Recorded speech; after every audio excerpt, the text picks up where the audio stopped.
Hello everyone, good morning. Welcome back to my channel. कैसे हैं आप सभी? आई होप कि आप सब बहुत अच्छे होंगे और मैं भी यहाँ बिल्कुल ठीक हूँ। तो दोस्तों, दिन है शनिवार का और डेट मुझे याद नहीं है, कल का ही ब्लॉग है ये। तो दिन की शुरुआत जो है ना पॉजिटिविटी से करती हूँ मैं। और एक गिलास चौखट पर पानी डाल दिया है दरवाज़ा खोलते ही, ताकि घर में पॉजिटिव वाइब्स आएँ। सुबह सुबह दरवाज़ा खोल दो, चौखट पर पानी डाल दो ना, तो फिर बहुत अच्छा लगता है। और अभी आ गई हूँ किचन में। और ये सफ़ेद मटर जो है ना, ये रात को ही मैंने भिगो कर रखे थे सुबह नाश्ते में सब्ज़ी बनाने के लिए। तो किचन का काम शुरू करने से पहले एक बार गिल्ला कपड़ा करके पूरे स्लैब पर और गैस पर टाइल्स वगैरह पर फेर लूँगी। तो ये मेरी डेली की ही हैबिट है, हर दिन की आदत है। ना करूँ तो फिर अच्छा ही नहीं लगता मुझे। तो वैसे तो रात को किचन अच्छे से क्लीन करके ही सोती हूँ, बट सुबह उठकर किचन में काम शुरू करने से पहले एक बार और गीला कपड़ा कर फेर लेती हूँ। तो पूरे किचन काउंटर टॉप पर और गैस पर मैंने कपड़ा अच्छे से फेर लिया है। और ये दूध जो है ना, कल का आया हुआ रखा था फ्रिज में। कल मैंने गर्म नहीं किया था और फ्रिज में ही रखा हुआ था, तो सबसे पहले ना दूध ही गर्म करने रख दूँगी। गर्मियाँ इतनी ज़्यादा है ना, कहीं ख़राब ना हो जाए दूध, इसलिए। और मटर को मैंने अच्छे से वॉश करके कुकर में डाल दिया है, साथ में एक आलू भी डाल दिया है। बड़ा था आलू, इसीलिए मैंने 2 टुकड़े कर दिए हैं आलू के। और बस हल्दी नमक डालकर कुकर को बंद कर छोड़ दूँगी सीटी आने के लिए। तब तक बस मैंने बर्तन उठाए हैं, भगवान के बर्तन और बासी फूल वगैरह उठाए थे। और अभी आ गई हूँ बाहर फूल तोड़ने के लिए।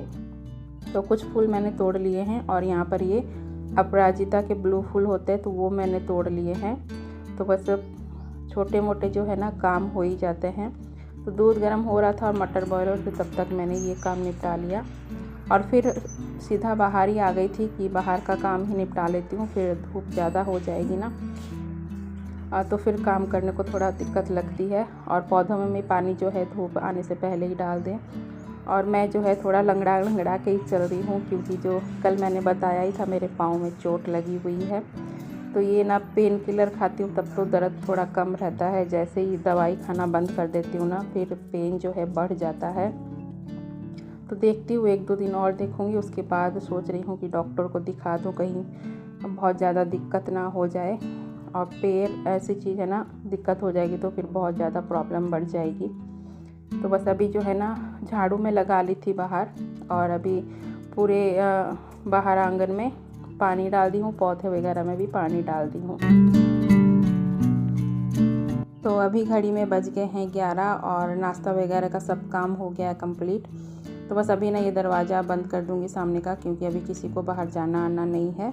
और मैं जाऊँगी किचन में, तो दरवाज़ा का जो है बंद कर दिया है। और अब जो है ना धूप पड़ने लग गई है ना, तो बस दरवाज़ा बंद कर दिया, नहीं तो फिर गर्म हवा आएगी तो पूरा घर जो है गर्म हो जाएगा। और पानी की बोतल रखी हुई थी खाली, तो वो भी मैं ले आई हूँ साथ में, किचन में ही भर कर फ्रिज में रखूँगी। और ये सुबह की सब्ज़ी थोड़ी बच गई थी, तो इसको छोटे बर्तन में निकाल लिया है, और जो भी बर्तन धुलने के थे सबको निकाल लिया है सिंक में।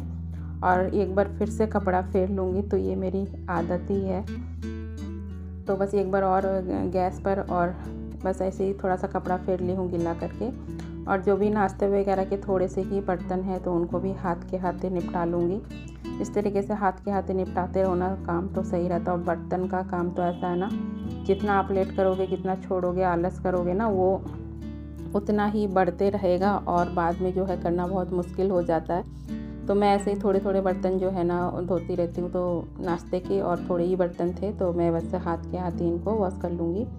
और बस घर के कामों में बिजी रहना मुझे अच्छा लगता है, और घर के काम करने से ना मुझे बहुत सुकून मिलता है, घर के कामों में बिजी रहकर। तो किचन का काम निपटा दिया था, किचन क्लीन भी कर दिया था मैंने, और बर्तन वगैरह जो भी धुलने के थे सब धुलकर अब आ गई हूँ वॉशिंग मशीन एरिया में। तो ये कपड़े जो है ना कल के थे, तो सुबह उठते ही मैंने मशीन लगा दी थी, तो ये धुल के निकल गए हैं। और आज वाले जो कपड़े हैं उनको फिर से लगा दूँगी वॉशिंग मशीन में एक लॉट। तो ये धुलते रहेंगे, तब तक और भी काम है, घर में बहुत सारे काम रहते हैं दिन भर में, वो निपटाऊंगी। उसके पहले ये जो कपड़े धुल के निकले हैं इनको डाल देती हूँ यहाँ पर सूखने के लिए। तो ये अपने सूखते रहेंगे इधर मशीन में। जो डाली हूँ आप भी कपड़े वो अपने धुलते रहेंगे। तो इस तरीके से ना हाथ के हाथ ही काम निपटा लो ना तो वो ज़्यादा अच्छा रहता है। पेंडिंग रख देंगे, आलस करेंगे तो कोई फ़ायदा नहीं है, करना तो अपने को ही है। तो बाद में बोझ लगने से बेहतर है कि पहले ही निपटा लिया जाए काम। और बस कपड़े फैला दी थी। और ये मशीन जो है ना, वॉशिंग मशीन, इसको मैं डेली ही पोंछ देती हूँ गिल्ला कपड़ा करके। बस 2 से 3 मिनट लगते हैं, साफ़ हो जाती है। और इसको हम साफ़ नहीं करेंगे डेली, सोचेंगे कि 8-10 दिन में एक बार कर लेंगे ना तो काम बहुत ज़्यादा गंदी हो जाएगी, जिससे कि क्या होगा ना, टाइम भी ज़्यादा लगेगा और मेहनत भी ज़्यादा लगेगी और हमें आलस भी आएगा करने को। तो इसीलिए डेली ही इस तरीके के छोटे मोटे काम जो है करने की आदत रखनी चाहिए, जिससे कि घर अपना साफ़ सुथरा और व्यवस्थित लगे। तो बस मेरी ये छोटी मोटी आदतें ही हैं जो साफ़ सुथरा रखती है सामान को, घर को क्लीन रखती है, किचन को साफ़ रखती है। तो बस मैं ना तुरंत के तुरंत ही करते रहती हूँ डेली। और डेली कर लो तो बस 2 से 3 मिनट का ही टाइम लगता है, ज़्यादा से ज़्यादा 5 मिनट का टाइम लग जाएगा, इससे ज़्यादा टाइम नहीं लगेगा। तो बस अभी जो है बस कपड़ा फैलूँगी और फिर बाकी के काम होंगे। तुरंत कर लो तो सही रहता है कोई भी काम। तो देखो पोंछ दी हूँ तो एकदम से हो गई है साफ़, और साफ़ सुथरी रहती है हमेशा। और चलिए आज आप लोगों को अपने पौधों से मिला देती हूँ। काफ़ी दिन से आप लोगों ने नहीं मिला है मेरे पौधों से। तो ये जो किचन में रखा हुआ था पौधा ना, इसका भी पत्ते वगैरह सूख गए थे, तो इसको भी ना मैं यहाँ पर ला के रख दी हूँ इन पौधों के साथ ही, ताकि इनमें पानी डेली के डेली डाल सकूँ और हो सकता है कि इनमें नए पत्ते आ जाएँ। और ये देखिए, इसमें मैंने बताया था ना कि नया पौधा कुछ निकल रहा है, तो इस तरीके के पत्ते निकल कर आए हैं। तो ये पौधा पहले भी लगा हुआ था गमले में, उसके बाद सूख गया था, तो अभी शायद पानी डालती हूँ डेली, तो इसीलिए ये फिर से जाग गया है। और देखिए कितने खूबसूरत पत्तियों पर डिज़ाइन सी है। और ये तुलसी का पत्ता भी काफ़ी अच्छे से बढ़ रहा है और खुशी लगती है देखकर, जब पौधे ग्रो करते हैं, बढ़ते हैं ना, तो अच्छा लगता है। तो बस इतना काम निपटाते घड़ी में बज गए हैं 11:30 और मेरी हालत देखिए, पसीने से लथपथ हो गई हूँ। पसीना तो जैसे शरीर से सूखता ही नहीं है, एनी टाइम पसीना रहता, बहुत ज़्यादा भयंकर वाली गर्मी है। तो बस अभी हो गया है शाम का टाइम और शाम होते ही जो है ना, चाय की याद आने लग जाती है, चाय की तलब लग जाती है। तो बस हम दोनों के लिए चाय बनाई हूँ, मेरे लिए और इनके लिए। तो बस छान कर इनको दे दूँगी और मैं भी आराम से बैठकर चाय पीऊँगी। उसके बाद रात के खाने की तैयारी करूँगी। दिया बत्ती हो गई है और बर्तन वगैरह सब मैंने धो लिए हैं। यहाँ पर अपनी चाय लेकर बैठ गई हूँ, फ़ैन के नीचे थोड़ा देर बैठूँगी। उसके बाद जाऊँगी किचन में और घड़ी में अभी बज रहे हैं 7।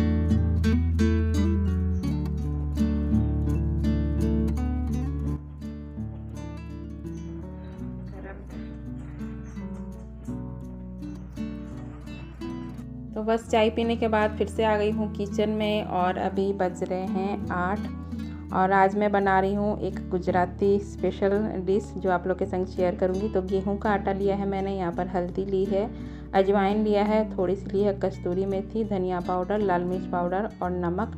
और इस कटोरी में मैंने 2 चम्मच लिए हैं सफ़ेद वाले तिल। तो ये ना बहुत अच्छे टेस्ट लगता है और इसमें ना हल्दी की मात्रा ज़्यादा रहती है और हल्दी के बेनिफिट्स तो आप सबको ही पता है, मैं क्या बताऊं।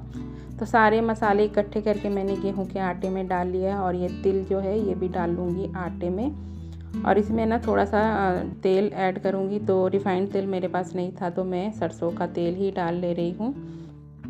और इसका ढक्कन है ना टूट गया, इसीलिए मुझे खोल कर इस तरीके से डालना पड़ रहा है। और इसके गले में जो है ना मैंने एक रबर बैंड लगाया हुआ है, तो ये आज के लिए टिप है आप सभी के लिए। तो जो बोतलें रहती है ना तेल की, तो जितना भी हो तेल जो है ना रिश्ता ही है। तो इस तरीके से जो पुराने रबर बैंड रहते हैं ना, फेंकने वाले ख़राब हो जाते, तो मैं उनको फेंकती नहीं हूँ, रख लेती हूँ उठाकर। और इस तरीके से ना तेल की बोतलों में गले पर लगा देती हूँ, जिससे क्या होता है ना तेल रिस कर नीचे नहीं आता है। वहीं सोख कर लेता है, रबर बैंड जो रहता है ना वो सारा तेल जो है सोख कर लेता है। और जब ये ख़राब हो जाता है इसको फेंक देती हूँ रबर बैंड को, फिर दूसरा रबर बैंड लगा देती हूँ। तो लीजिए बातों बातों में जो है मैंने आटा भी लगा लिया, सारे मसाले मिक्स करके मैंने एक सख्त सा आटा लगा लिया और इसको रख दूँगी रेस्ट करने के लिए। और तब तक और बाकी के काम निपटाऊँगी। किचन में तो वही काम की कमी नहीं रहती है। तो ये सारे बर्तन जो धुल के रखे हुए थे ना लंच के, तो इनका पानी वगैरह जो है सूख गया है। तो अब इनको ना अपनी अपनी जगह पर सेट कर दूँगी ताकि स्लैब पर जो है जगह बन जाए। और पानी भी जो है ना फैल जाता है टोकरी से बर्तनों से झर के, तो उसको भी साफ़ करना पड़ेगा। और मेरे स्लैब का जो ढलान है ना वो गैस की तरफ है, तो पानी बहकर गैस की तरफ चला जाता है। तो बस बर्तन मैंने सारे सेट कर दिए थे। और आज आटे के डब्बा भी मैंने धोने के लिए निकाल दिया है। गंदा तो नहीं था बट थोड़े थोड़े दिन में साफ़ करते रहो ना तो फिर सही रहता है। तो आटे का डब्बा मैंने निकाल दिया है और आटा का पैकेट मैंने पहले ही मंगा लिया, उसके बाद ही मैंने डब्बा खाली किया है। एकदम से कोई भी सामान मैं खाली नहीं करती हूँ। तो बस शाम के चाय के भी कुछ बर्तन थे वो भी मैंने धो लिए हैं साथ में ही। और ये आटा का डब्बा जो था इसको भी मैंने वॉश कर लिया है हाथ के हाथ ही। तो इस तरीके से जो है ना छोटी मोटी सफाई करते रहना चाहिए। और ये बोतल जो है पानी की खाली हो गई थी, तो इनको भी भर कर अभी फ्रीज में रखूँगी। तो इस बर्तन में ना मैं इसीलिए पानी भर कर रखती हूँ एक्स्ट्रा, जैसे शाम को जो है ना और टैप में पानी नहीं आता है। जो म्यूनसिपाल्टी की टैब है उसमें टंकी वाला पानी हम लोग नहीं पीते हैं, तो ये वाला पानी मैं भर के रख लेती हूँ म्यूनसिपाल्टी वाला। तो जब भी बोतलें खाली होती है ना रात को, तब इसी बर्तन से भर कर रख लेती हूँ।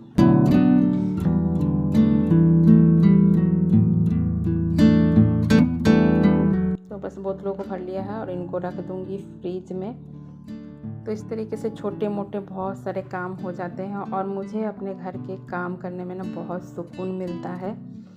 और बस बोतलें फ्रीज में रख दी थी और अब ना लेके बैठ गई हूँ आलू। तो रोटी के साथ आज ना आलू की भाजा बनाऊँगी। तो बस छील कर ना एकदम पतले पतले से आलू काट रही हूँ मैं। तो ये जो रोटी बनाऊँगी ना जिसका मैंने आटा लगाया है, तो ये गुजराती डिश है जो थेपला बोलते हैं ना, उसी का आटा मैंने लगाया है। तो थेपला बनाऊंगी और उसके साथ ये पतले पतले आलू कट करके इसकी सूखी वाली भाजा बनाऊंगी। तो इसके संग अच्छे लगते हैं। हम लोग तो ऐसे ही खाते हैं, मैं ऐसे ही बनाती हूँ। और ये देखिए यहाँ पर मैंने पतले पतले आलू कट कर लिए थे और सब्ज़ी जो है मैंने छौंक दी थी आलू। और यहाँ पर ना थेपले बना रही हूँ। तो थेपले ना साइज़ में छोटे होते हैं और पतले पतले बेले जाते हैं और दोनों तरफ से तेल लगाकर इसको पराठे की जैसे सेका जाता है। बहुत ज़्यादा नहीं सेका जाता, तो बस थोड़ा थोड़ा सेक के दोनों तरफ तेल लगाकर, रिफाइंड तेल से भी सेक सकते हैं या फिर घी से भी सेक सकते हैं। ऐसा कुछ नहीं है कि रिफाइंड से ही सेकना है या फिर घी से सेकना, जो आपको सही लगे उसी से सेक सकते हैं। तो मेरे आज तो जो है ना रिफाइंड तेल ख़त्म हो रखा था, तो मैं है ना देसी घी से ही सेक रही हूँ। इससे भी अच्छे लगते हैं टेस्ट में खाने में, और रिफाइंड तेल से भी सेको तो भी अच्छे लगते हैं। और ये ना 4-5 दिन तक ख़राब भी नहीं होते हैं, अच्छे लगते हैं टेस्ट में। और कहीं ट्रैवल करो, ट्रेन में कहीं जाओ ना सफ़र में, तो ये बना कर ले जाओ तो ख़राब भी नहीं होते और खाने में भी अच्छे लगते हैं। तो चलिए फ्रेंड्स, इसी के साथ ही आज का ब्लॉग एंड करती हूँ। आई होप कि आप सभी को पसंद आया होगा। पसंद आए तो लाइक कर देना, न्यू हो गए चैनल